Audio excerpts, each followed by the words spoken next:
မီးလောင်တဲ့ခါမှာမီးလောင်မှုမျိုးစားအနေနဲ့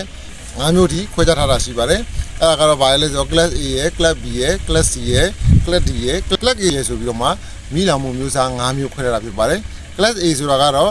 ကျွန်တော်တို့စက်ကူတို့တစ်သားတို့ပလတ်စတစ်တို့မှာလောင်တဲ့မီးမျိုးစားဖြစ်ပြီးတော့မှ class B ကတော့ဓာတ်ဆီတို့ဒီဇယ်တို့မှာလောင်တတ်တဲ့မီးမျိုးစားဆိုတာဖြစ်ပါတယ်class C ဆိုတာကတော့လျှက်စစ်နဲ့ပတ်သက်ပြီးတော့မှဖြစ်ပေါ်လာတဲ့မီးမျိုးဖြစ်ပြီးတော့မှ class D ဆိုတာကတော့သတ္တုပစ္စည်းတွေကနေပြီးတော့မှ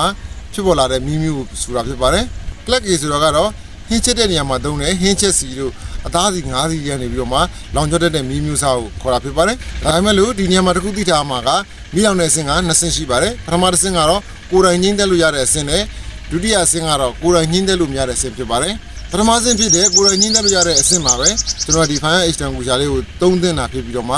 ကိုယ်တိုင်ငင်းသက်လို့မရတော့ဘူးဆိုရင်တော့ကျွန်တော်သက်ဆိုင်ရာကိုခေါ်ပြီးတော့မှမင်းငင်းသက်ဖို့ကူညီတောင်းဖို့လိုအပ်ပါတယ်